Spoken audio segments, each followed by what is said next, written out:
سب سے پہلے تو امریکی صدر کے اس دعوے کو ہی دیکھ لے کہ یہ بہت کم قیمت ہے جو عالمی سلامتی کے لیے ادا کی جا رہی ہے. ان کا اشارہ شاید پیٹرول کی، تیل کی بڑھتی قیمتوں کی طرف تھا. تو یہ کیسے دیکھتے ہیں آپ صدر ٹرمپ کے اس بیان کو؟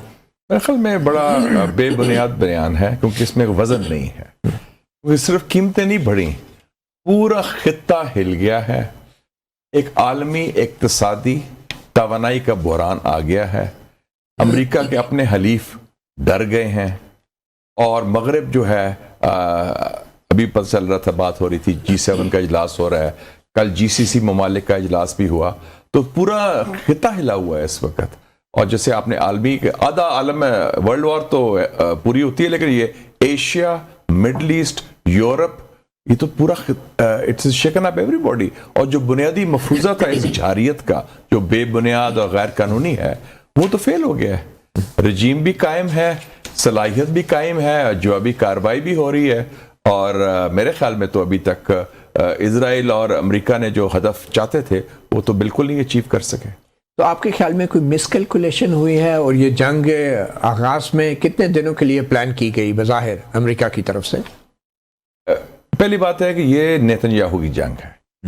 It was made in Israel, conceived in Israel and executed by America. ایسے کر لیں. اور نیتن یاہو کا یہ بڑا پرانا پلان تھا.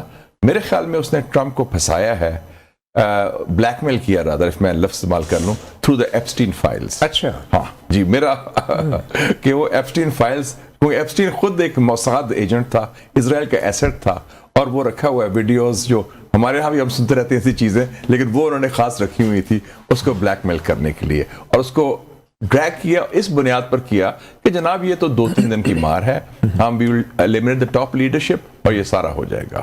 تو یہ اب مشترکہ جارحیت بن گئی، اور اس سے سب سے زیادہ نقصان میں سمجھتا ہوں سیاسی طور پر ابھی تک ٹرمپ کو خود ہوا ہے. مگر آپ یہ بھی جانتے ہیں کہ امریکی کانگریس نے، دونوں ایوانوں نے اس جنگ کے خلاف پیش کی قرارداد کو مسترد کیا اکثریت سے. تو پھر بھی آپ سمجھتے ہیں کہ اسرائیل کی جنگ؟ وہ تو ہوتا ہے، ہمارے ہاں بھی 27ویں اور 26ویں یونانیمسلی پاس ہوئی ہے، وہ کوئی ایسی بات نہیں. وہ آپ کی کنٹرول ہو تو آپ کر سکتے ہیں. ان کا کنٹرول ہے تھوڑا سا تھن میجورٹی ہے، تو انہوں نے وہ کروا لیا.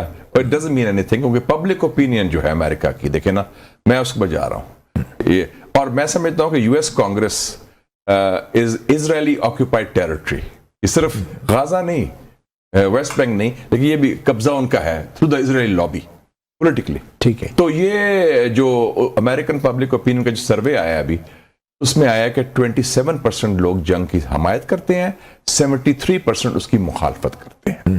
تو آپ یہ دیکھیں. دوسرا جو اس کا اپنا بیس ہے، میگا، میک امریکہ گریٹ اگین، وہ کیا تھا؟ بنیاد امریکہ فرسٹ.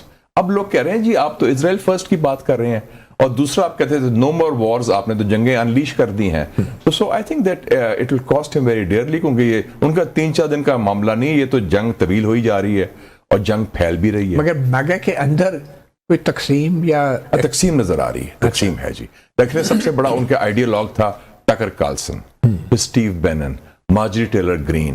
یہ سب جو ہیں اپنے، جیسے آپ کا بھی چینل ہے ماشاءاللہ، پاپولر چینل ہے، کریڈیبل چینل ہے، آپ کی بات اپنی کر رہا ہوں میں، دوسروں کا بھی ہے، تو وہ تو اپنی بات کر رہے ہیں اور ان کے ملینز آف فالوورز ہیں. So it is public opinion کی بات کر رہا ہوں میں کانگریس کی، میں حکومت کی یا کانگریس کی بات نہیں کر رہا، عوامی رائے کی بات. تو کتنے دن تک مزید یہ جنگ جاری رہ سکتی ہے؟ اور ایک اور بات جو آپ نے کہی نا، جو تیل کی قیمت بڑھی ہے، it will hit the average American. تو میرے خیال میں ٹل ٹرمپ کو پیچھے ہٹنا پڑے گا، ورنہ ایرانی تو تیار ہے جنگ لڑنے کے لیے. وہ تو کہہ رہے ہیں، کل انہوں نے اناؤنس کیا ہے ریولوشن گارڈز نے، کہ ہم 6 مہینے تک اسی قسم کی جنگ سسٹین کر سکتے ہیں. انہوں نے تو 10 سال عراق سے جنگ ایگزیکٹلی اس وقت کی تھی جب نیا انقلاب آیا تھا. Absolutely correct. اور اس وقت تو تھا بھی کوئی سسٹم بھی نہیں تھا ان کا، لیکن وہ ایک زمینی جنگ تھی. ہاں وہ زمینی جنگ تھی، وہ اور کسی تھی. اور اس میں لیکن اس میں کیا کر رہے ہیں ایرانی؟ سب سے بڑی بات ہے وہ ڈرون فائر کرتے ہیں. اس ڈرون کی قیمت ہے $10,000. اس ڈرون کو انٹرسپٹ کرنے کے لیے اسرائیل اور امریکہ انٹرسپٹرز تیار کرتا ہے. $5 million، $10 million، few million dollars.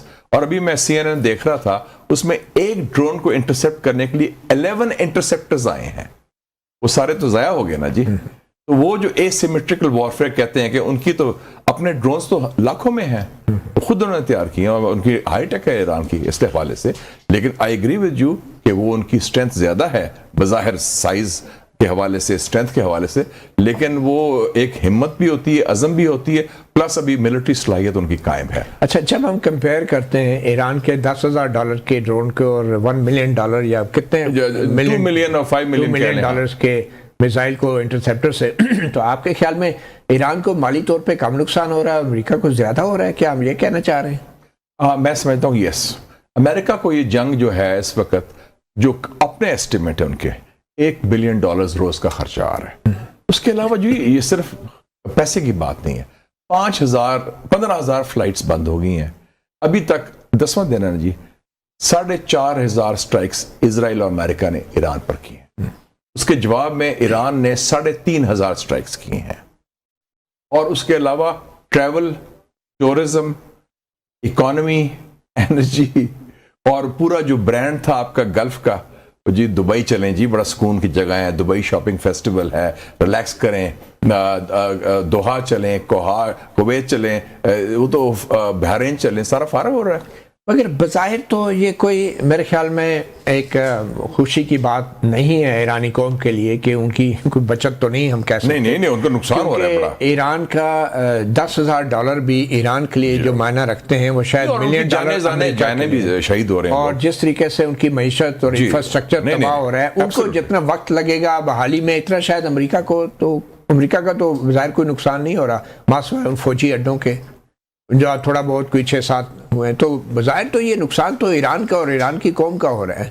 لیکن تو اس میں ایز سچ کوئی یہ تو نہیں کہہ سکتے کہ امریکہ کا نقصان ہو رہا ہے. میرا خیال امریکہ کا نقصان ہو رہا ہے، سیاسی بھی ہو رہا ہے، اعتماد سے ہو رہا ہے. جو جتنے عرب ممالک ہیں ان کی تو اب چیخیں نکل گئی. وہ کہتے تھے ہم نے آپ سے، امریکہ سے اڈے بھی دیے، پیسے بھی دیے، ان کو اسلحہ بھی ان سے لیا.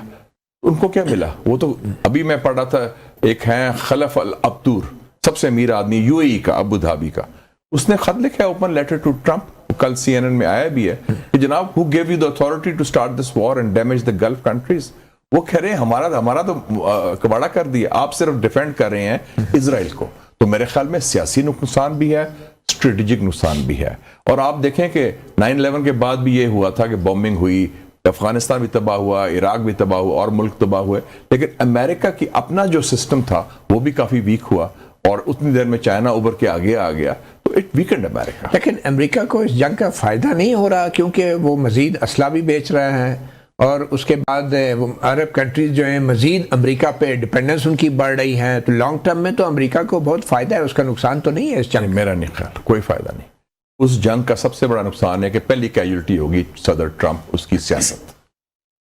مڈ ٹرم الیکشن آنے والا ہے اور اس امریکن عوام اس کو اس چیز کی پینلٹی دیں گے کیونکہ ان کی اکانومی شیٹر ہو جائے گی، نمبر 1. نمبر 2، جو کانفیڈنس تھا امریکہ کے اوپر، جو سب نے کہا تھا کہ ہم آپ کو سستا تیل بھی دیں گے، اس کے عوض آپ ہمارا تحفظ کریں گے، اس میں وہ فیل ہو گیا.